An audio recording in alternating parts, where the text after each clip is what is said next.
નમસ્કાર, આપ જોઈ રહ્યા છો નેશન પ્લસ ન્યૂઝ. હું છું આપની સાથે હેતલ ગોલત.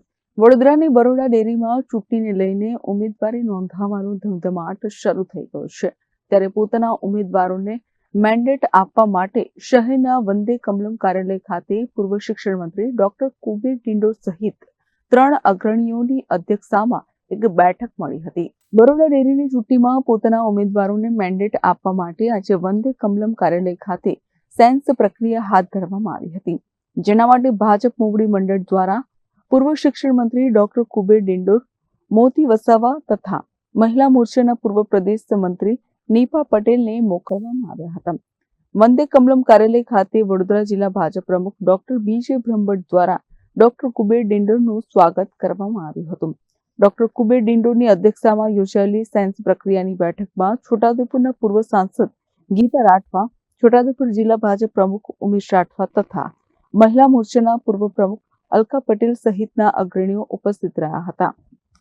સૌને મારા નમસ્કાર.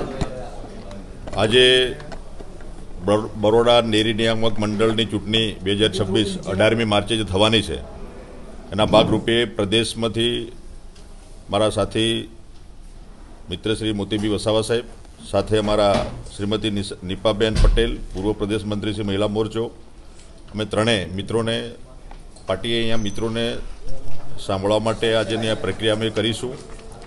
આપણી અહીંયા બરોડા ડેરી ડિરેક્ટરશ્રીઓની જે સીટો છે 13 મંડળ છે, 13 મંડળના જે મિત્રો જે અહીંયા પ્રતિનિધિ કરવાના છે, જેમ ઉમેદવારી નોંધાવવાના છે, એમને અમે ક્રમશઃ એક પછી એક એમનો વ્યૂ લઈશું, એમને સાંભળીશું અને જે કંઈ રિપોર્ટ અમે આવશે એ સાથે મળીને ત્રણેય મિત્રો અમારી પાર્ટીની જે સિસ્ટમ છે એ સિસ્ટમ પ્રમાણે અમારું જે જિલ્લા સંગઠન, સમાજના આગેવાનો અને સાથે અમારા સિનિયર કાર્યકર્તાઓ અને અમે સાથે પ્રદેશના અમે નિરીક્ષકો સાથે મળીને સંકલન કરી અને જે કંઈ બાબત હશે એ પ્રદેશમાં અમે જમા કરાવીશું. અને તમામને હું શુભકામના પાઠવું છું. અત્યારે હોળીનો તહેવાર પણ આવે છે, એટલે હોળીની અને ધૂળેટીની શુભકામના પાઠવું છું. કેટલા દિવસમાં આવશે આ રિપોર્ટ આજે પ્રક્રિયા અમે ચાલુ કરીએ છીએ. ચાલુ કરીને પ્રક્રિયા ચાલુ જે કરી સાંભળી અને જે કંઈ રિપોર્ટ છે અમે સબમિટ કરીશું અને પછી આગળ અમારી જે પાર્ટીની જે ગાઈડલાઈન છે એ પ્રમાણે જે પ્રદેશ નક્કી કરશે એ પ્રમાણે એની વ્યવસ્થા છે.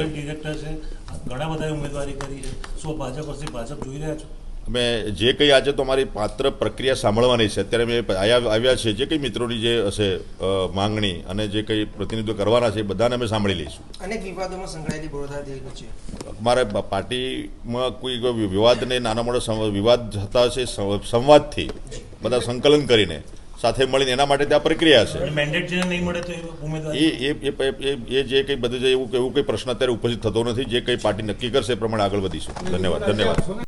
જો કે ભાજપની સેન્સ પ્રક્રિયા શરૂ થાય તે પહેલા જ તમામે ઉમેદવારી પત્રો ભરી દીધા હતા. બોર્ડના ચેરમેન દિનેશ પટેલ એટલે કે દીનુ મામા, vice chairman GB Solanki, Chhotaudepur બેઠકના સંગ્રામસિંહ રાઠવા સહિતના આગેવાનોએ આજે ઉમેદવારી પત્રો ભર્યા હતા, જેમાં કેટલાક ઉમેદવારોએ એકબીજા પર આક્ષેપો પણ કર્યા હતા. પાદરાના ભાસ્કર પટેલે ઉમેદવારી પત્ર ભર્યા બાદ દીનુ મામા પર પોતાનો વિડીયો વાયરલ કરવાના આક્ષેપો કર્યા હતા, જેને લઈને દીનુ મામાએ ભાસ્કર પટેલ પર 25 કરોડનો માનહાનિનો દાવો માંડવાની વાત કરી છે. તમે જે કહો છો કે મારા પ્રતિસ્પર્ધી ઉમેદવારે જે આક્ષેપો કર્યા એની સામે એ પુરવાર ના કરે તો 25 કરોડ રૂપિયાનો એની સામે બદનક્ષીનો દાવો કરવાનો છે.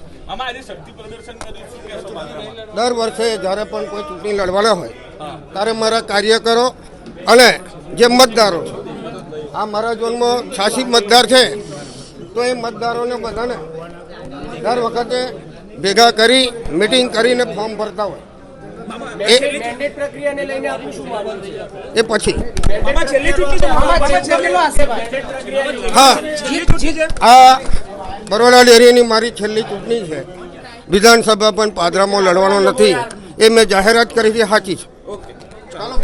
કેમેરામેન નવનીત પરમારની સાથે Chirag Patel, nation plus news, Vadodara. સમાચારોના સતત અપડેટ મેળવવા માટે અમારી નેશન પ્લસ ન્યૂઝની યુટ્યુબ ચેનલને સબસ્ક્રાઇબ કરો, બેલ આઇકન દબાવો અને જોડાયેલા રહો ફેસબુક, ઇન્સ્ટાગ્રામ અને ટ્વિટર પર.